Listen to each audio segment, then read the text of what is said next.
নমস্কার বন্ধুরা, আশা করি আপনারা সকলেই ভালো আছেন। আমি বিভাস, গল্প কিন্তু সত্যি চ্যানেলে আপনাদেরকে স্বাগত। আজ আমি এই ভিডিওর মাধ্যমে আপনাদের যে গল্প বলবো তা হলো কলকাতার 40-এর দশকের এক মহিলা মস্তান নির্মলা দেবীর গল্প। কুসুম কুসুম বাঙালি মেয়েদের আখ্যান এক লহমায় চুরমার হয়ে যায় শান্তির জীবনের গল্প শুনলে। যদিও এই চুরমার হয়ে অন্ধকারে মিশে যাওয়া যে মেয়েদের দল, শান্তি তাদের দলের হয়েও ঠিক তাদের মতন নয়। আবার তার জীবনের স্বতন্ত্র আখ্যান তার নিজের হাতেই লেখা। ভাগ্যদেবী নিজ ইচ্ছায় হুবহু লিখে যেতে পারেননি তার জীবনের গল্প। শান্তি লিখে রেখে গেছে নিজের নাম অথবা দুর্নাম অথবা এক গভীর রহস্য। যদিও লালবাজারের হিস্ট্রি শিট তাকে দ্বিধাহীনভাবে মস্তান বলেই আখ্যা দেয়। দ্য বেঙ্গল গভর্নমেন্ট গুন্ডা অ্যাক্ট অনুযায়ী শান্তি ওরফে নির্মলা দাসী কলকাতার প্রথম সারির মহিলা মস্তান। 40-এর দশকে পুলিশের খাতায় নাম তোলা এক গডমাদার, পেশায় বারবনিতা এবং আর্মস ডিলার, আর এক বেপরোয়া প্রেমিকাও। পুলিশের হিস্ট্রি শিট অনুযায়ী 1954 সাল পর্যন্ত মধ্য কলকাতার বেপরোয়া অভিযান চালিয়েছে শান্তি আর শান্তির প্রেমিক Shailen. The Goondas towards a reconstruction of Calcutta underworld, এই বইটিতে অধ্যাপক সুরঞ্জন দাস একটি জরুরি বিষয়ে আলোকপাত করেছেন। বেঙ্গল গভর্নমেন্ট গুন্ডা অ্যাক্ট 1926 লাগু হওয়ার পর মস্তান, রাজনৈতিক কর্মী, ছেঁদো দুষ্কৃতী সকলেই এই আইন অনুযায়ী প্রশাসনের চোখে আখ্যা পেয়েছে গুন্ডার। 40-এর দশকে মহিলা ডন হিসাবে নাম পাওয়া যাচ্ছে আমাদের নির্মলা দাসীর। তার দুষ্কর্মের সঙ্গে ওতপ্রোতভাবে জড়িয়ে আছে অস্ত্র। কলকাতার তলপেটের হদিশ নিতে গিয়ে 40-এর দশকের এই মহিলা মস্তানের উল্লেখ এবং পর্যালোচনা ইতিহাস চর্চার প্রয়োজনেই বিশেষ জরুরি। যদিও নির্মলা দাসী নিয়ে যৎসামান্যই লেখা রয়েছে পুলিশের হিস্ট্রি শিটে, কিন্তু খুব খুঁটিয়ে পড়লে ওই এক প্যারাগ্রাফের মধ্যেই রয়েছে নানান ইঙ্গিত। নির্মলা দাসী ওরফে শান্তি আদতে মেদিনীপুরের মেয়ে। 1928 সালে তার জন্ম। নির্মলার বাবা কলকাতা শহরে মোটর মেকানিক হিসাবে কাজ করতেন। মাত্র 16 বছর বয়সেই বাবাকে হারান নির্মলা। 1944 সালের মেদিনীপুরে বাবাকে হারিয়ে গোটা সংসার যেন এসে দাঁড়ায় খাদের কিনারে। গ্রামেরই এক প্রতিবেশী কলকাতায় বিয়ে দেওয়ার প্রস্তাব নিয়ে আসেন নির্মলার মায়ের কাছে। এর যে স্বস্তির প্রস্তাব আর কিছুই হতে পারে না ভেবে রাজি হয়ে যান নির্মলার মা। গ্রামের ওই প্রতিবেশীর হাত ধরেই কলকাতা শহরে পা নির্মলার। কিন্তু কোথায় বিয়ে? কিছুদিন পরেই নির্মলা বুঝতে পারে বিয়ের নাম করে শহরের এক বেশ্যালয়ে তাকে বিক্রি করে গেছেন ওই প্রতিবেশী। আইরিটলের কাছে এক বেশ্যালয়। এই কাহিনী দুর্ভাগ্যজনক হলেও খুব ব্যতিক্রমী কিছু নয়। সেই সময় এমন ঘটনা আকছারই ঘটত। শহরের অন্ধকার জগতে এমন বহু লোক ছড়িয়েছিল যারা নারী পাচারকারী হিসেবেই পরিচিত ছিল। কত শত নির্মলাদের তারাই পৌঁছে দিত বেশ্যালয়ের দুয়ারে। বেশ্যাবৃত্তিতে নাম লেখানো সেই সব হতভাগিনীদের নাম কেউ মনে রাখেননি, কিন্তু নির্মলা দাসী ছিল ব্যতিক্রমী। বেশ্যার পরিচয় ছাপিয়ে সে কার্যত ত্রাস হয়ে ওঠে কলকাতা পুলিশের কাছে। ভদ্রবৃত্তের বুকে কাঁপন ধরিয়ে দেয়। যে সময়টা জুড়ে নির্মলা দাসীর উত্থান, সেই সময় শহর কলকাতার পাতালপুরি শাসন করছেন গোপাল পাঁঠা, ভানু বোস, রাম চ্যাটার্জিরা। রাজনৈতিক মদত এই সশস্ত্র গ্যাংগুলিকে এক প্রাতিষ্ঠানিক রূপ দিয়েছিল সংগঠিত পাতালপুরি। সেই সময় আগেই বলেছি, অস্ত্র ছিল খুবই সহজলভ্য। স্বপ্নভঙ্গের এক প্রলম্বিত অধ্যায় ছিল সেই সময় জুড়ে। হাতকাটা স্বাধীনতা এসেছে বাংলায়, চুরমার অর্থনীতি, অসংখ্য ছোট বড় গ্যাং গজিয়ে উঠছে। তেমনই এক গ্যাংয়ের সঙ্গে নিবিড় সম্পর্ক গড়ে উঠল নির্মলার। কিন্তু এই সশস্ত্র দলটি কি ডাকাত দল? 4 কিংবা 5-এর দশকে হামেশাই দেখা যাচ্ছে এমন দল ইতস্তত গজিয়ে উঠছে। নির্মলা কি তেমনি কোনো ডাকাত দলের গডমাদার? পুলিশের খাতায় তার নামে কোনো ডাকাতির ঘটনার উল্লেখ কিন্তু নেই, যদিও অস্ত্র পাচারের অভিযোগ আছে। তবে নির্মলা কি কোনো চরমপন্থী বিপ্লবী দলে যোগ দিয়েছিলেন? তার প্রেমিক শৈলেনশীল আসলে কে ছিলেন? চরমপন্থায় বিশ্বাস রাখা কোনো যুবক, নাকি খতরনাক ক্রিমিনাল? এত অস্ত্র নিয়ে সে কোথায়, কার কাছে যেত নিয়ম করে? কেন পুলিশ দিনের পর দিন শৈলেন আর নির্মলার খোঁজে হন্যে হয়েছে? পুলিশের খাতায় উল্লেখ আছে 1952 সালের একটি ঘটনার কথা। বহুদিন ধরে তককে তককে থেকে নির্মলার গাড়ির পিছু নেয় পুলিশ। ব্যক্তিগত গাড়ি নয়, ভাড়ার ট্যাক্সি। পুলিশ বহুদিন ধরেই নজর ছিল নির্মলার গতিবিধির ওপর। বেশ্যাবৃত্তির আড়ালে সে যে আরো বড় কোনো দুষ্কর্মের প্রস্তুতি নিচ্ছে, এমন সংবাদ পুলিশের টিকটিকিদের কাছে আগেই ছিল। সেই অনুযায়ী প্রস্তুতি নিচ্ছিল লালবাজার। এইবার বেশ প্রস্তুতি নিয়েই মসজিদ বাড়ি স্ট্রিট থেকে রওনা হওয়া নির্মলার পিছু নিল পুলিশ। নির্মলার গাড়িতে সেদিন আরো 2 যুবক। একজন নিঃসন্দেহে শৈলেন, কিন্তু আর একজনকে? ট্যাক্সি ট্রাফিক সিগন্যালে দাঁড়াতেই ঘিরে ফেলে পুলিশ। পালাতে গিয়েও পালাতে পারে না নির্মলা। তার হাতে তখন আগ্নেয়াস্ত্র। আর প্রেমিক শৈলেনের সঙ্গে আর এক দুষ্কৃতী শেখ ইসমাইল। এইটুকুতেই শেষ নয়, পুলিশের সন্দেহ আগে থেকেই ছিল। তাই তদন্তকারী অফিসাররা ট্যাক্সির ডিকি খুলতেই পেয়ে গেলেন আসল জিনিস, অর্থাৎ অত্যাধুনিক অস্ত্রের বিপুল সম্ভার। এই এত অস্ত্র নিয়ে কোথায় যাচ্ছিল নির্মলা? কি উদ্দেশ্য ছিল তার? ডাকাতি, বা অন্য কোনো দলকে অস্ত্র সরবরাহ?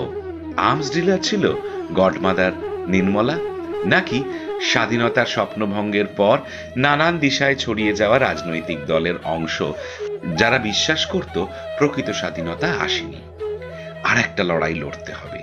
কি সেই পথ? সে সম্পর্কে স্পষ্ট ধারণা সবার ছিল না, কিন্তু বিশ্বাস ছিল বদ্ধমূল যে লড়াই হবে সশস্ত্র পথেই। সত্যি কে ছিলেন নির্মলা দাসী? বেশ্যা পরিচয়ের অন্তরালে মহিলাকে নিয়ে এই রহস্য এতদিন পরেও কিন্তু থেকেই যায়। আইরিটলার যে বেশ্যাপল্লীতে নির্মলা গ্রাম থেকে এসে উঠেছিল, পরে সেই পাড়া ছেড়ে দেয়, উঠে আসে মসজিদ বাড়ি লেনে। সবই সেই শৈলেনকে ভালোবেসে। আসলে নির্মলা সম্পর্কে অস্ত্রযোগ ছাড়া আর কোনো সেই রকম দুষ্কর্মের উল্লেখ কিন্তু পাওয়া যায় না। অথচ লালবাজারের হিস্ট্রি সিটে 40-এর দশকের দুর্দান্ত সব মস্তানদের মাঝে জলজল করছে একটি মহিলা মস্তানের নাম, নির্মলা দাসী। আর এখানেই তাকে ঘিরে যাবতীয় উৎসাহ এবং একই সঙ্গে প্রবল ধন্দ।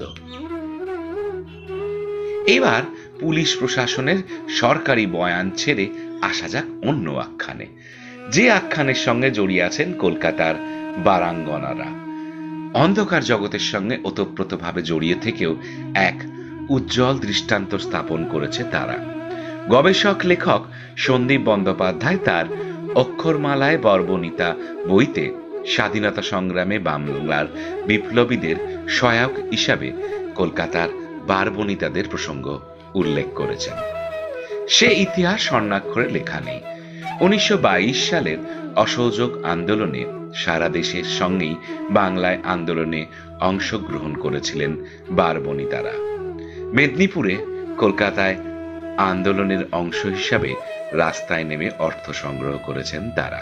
তারও বহু আগে 1907 সালে কলকাতায় ব্রিটিশের রক্তচক্ষু উপেক্ষা করে বিডন স্কোয়ারে যেবার জমায়েত হন বিপ্লবী যুবকরা, সেই সময় ব্রিটিশরা এক কালো আইন জারি করেছিল, সন্ধ্যার পর জমায়েত করা যাবে না। সেই আইনের বিরোধিতা করেই বিডন স্কোয়ারে যখন বিপ্লবীরা জমায়েত করেন, তা ভাঙতে ঝাঁপিয়ে পড়ে পুলিশ। তুমুল লাঠিচার্জ শুরু হয়। বিপ্লবীরাও প্রতিরোধ গড়ে তোলেন সাধ্য মতন। এমন সময় দেখা যায় আশেপাশের ছাদ থেকে পুলিশকে লক্ষ্য করে শুরু হয়েছে প্রবল ইট বৃষ্টি। কোনো মধ্যবিত্ত ভদ্রবিত্ত নয়, বরং চিতপুরের বারবনিতাদের সংগঠিত আক্রমণে সেদিন পিছু হটেছিল ব্রিটিশ পুলিশ। সেদিন বিপ্লবীদের সহায়তা করতে শহরের কোনো ভদ্রবিত্ত এগিয়ে আসেননি, এসেছিলেন এই মহিলারাই। পরবর্তীকালে আচার্য প্রফুল্লচন্দ্র রায়ের ডাকে বন্যাত্রাণে অংশ নেন কলকাতার বারবনিতারা। বিপুল সংখ্যক শাড়ি ও অর্থ সাহায্য নিয়ে তারা যখন রাজাবাজার সায়েন্স কলেজে পৌঁছান, তখন প্রফুল্লচন্দ্র তার অফিস ঘরে বসে বারবনিতাদের দেখেই বলে ওঠেন, এসো এসো মা লক্ষ্মীরা। আচার্য প্রফুল্লচন্দ্র রায়ের সেই মধুর সম্ভাষণ আপ্লুত করেছিল বারাঙ্গনাদের। যদিও মাতৃমুক্তিপণে বারবনিতাদের অংশগ্রহণ মোটেই ভালো চোখে নেননি তৎকালীন বাঙালি সমাজ। বহু পত্রপত্রিকায় সেদিন সমালোচনার ঝড় উঠেছিল। যদিও এর পরেও স্বাধীনতার যুদ্ধে বারবনিতাদের অংশগ্রহণ থেমে থাকেননি। বারবনিতাদের নিয়ে আন্দোলন সংগঠিত করেছিলেন খোদ দেশবন্ধু চিত্তরঞ্জন দাস।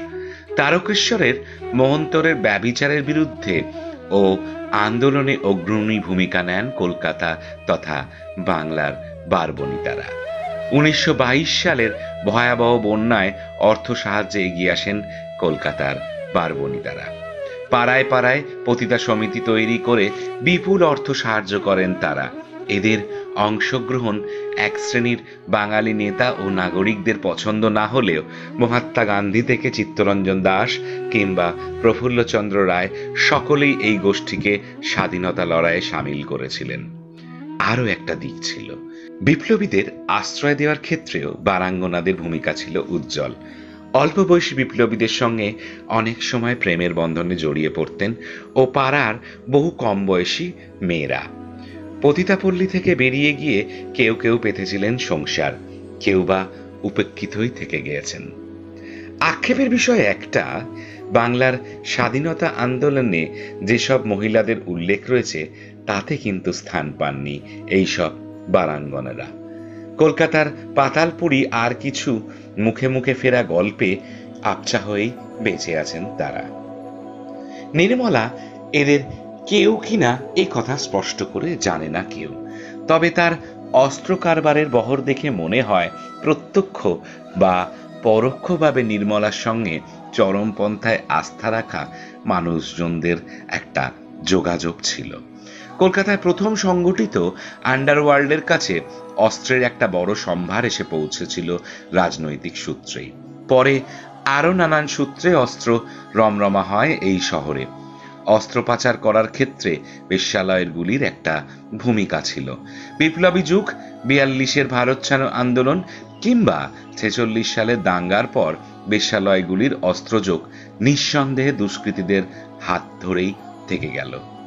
দাঙ্গায় বারবনিতাদের যোগদান নিয়ে তেমন কোনো উল্লেখ পাওয়া না গেলেও 42 সালের ভারত ছাড়ো আন্দোলনে বউবাজারের বারবনিতারা যোগ দিয়েছিলেন। দেশপ্রেম তো ছিলই, ছিল আরো এক বড় কারণ। গল্প শোনা যায় মার্কিন নিগ্রো সেনারা এই সব বেশ্যালয়গুলিতে যেত। যৌন কর্মের নামে প্রবল পাশবিক নিগ্রহের মুখে পড়ে এই গরিব বাঙালি বারবনিতারা। ভারত ছাড়ো আন্দোলন তাদের কাছে ছিল সব ধরনের শোষণ থেকে মুক্তির একমাত্র রাস্তা। কলকাতা সেদিন অচল হয়ে গিয়েছিল সশস্ত্র হুঙ্কারে। সব ধর্ম, সব বর্ণ, সব শ্রেণী, সব বর্ণের মানুষ সেদিন ঝাঁপিয়ে পড়েন। জাতীয় কংগ্রেসের ডাকা আন্দোলনের রূপ পায় প্রকৃত গণপ্রতিরোধের। নির্মলা দাসীর জীবনের রহস্যে মোড়া কুহুকগুলির মধ্যে এই সবেরই উত্তরাধিকার ছিল কিনা কে বলবে। লালবাজারের হিস্ট্রি শিটে নির্মলা দাসীর নম্বর CRO-HS-29317 of 1952। নির্মলা ও তার প্রেমিক শৈলেন পুলিশের জালে শেষবারের মতন ধরা পড়ে 1954 সালে। পুলিশ যখন তাদের ঘিরে ফেলে, শেষ মুহূর্তেও পুলিশের জাল ভেঙে বেরোনোর চেষ্টা করেছিল দুজন। চাকু, পিস্তল, ড্র্যাগার নিয়ে পাল্টা আক্রমণ করেছিল পুলিশকে। এতটাই আক্রমণাত্মক ছিল এই দুষ্কৃতী প্রেমিক যুগল যে নির্মলার হাতে থাকা পিস্তলের গুলি যখন ফুরিয়ে যায় প্রেমিকাকে অস্ত্র জুগিয়ে দিতে ড্যাগার ছুঁড়ে দেয় শৈলেন, অনেকটা ফ্লাইং সসারের মতন। শৈলেনের ছোড়া সেই ড্র্যাগার দিয়ে খণ্ডযুদ্ধ চালিয়ে যায় নির্মলা। লালবাজারের খাতায় সেই শেষ উল্লেখ নির্মলা। তারপর তার আর পর নেই, নেই কোনো ঠিকানা। শুধু শহরের অন্ধকার জগতের হাল হদিশ করতে গিয়ে বহু পুরুষ মস্তানের মধ্যেও জলজল করতে থাকে নির্মলা দাসীর নাম। কিছুটা প্রকাশ্য আর বাকিটা অনন্ত রহস্য। এই গল্প আপনাদের কেমন লাগলো অবশ্যই কমেন্ট বক্সে আপনারা জানাবেন, শেয়ার করবেন। আর যারা এখনো পর্যন্ত চ্যানেলটিকে সাবস্ক্রাইব করেননি তারা অবিলম্বে এই চ্যানেলটিকে সাবস্ক্রাইব করে বেল আইকন টিপে দিন, যাতে নিয়মিত রাত ৮টার সময় এরকম নানান বিষয় অজানা সত্যি গল্পের ভিডিও আপলোড হলেই তার নোটিফিকেশন আপনারা পেয়ে যাবেন। আবার আগামীকাল আমি নতুন একটা গল্প নিয়ে আপনাদের সামনে হাজির হব আগামীকাল রাত ৮টায়। ততক্ষণ সবাই খুব ভালো থাকবেন।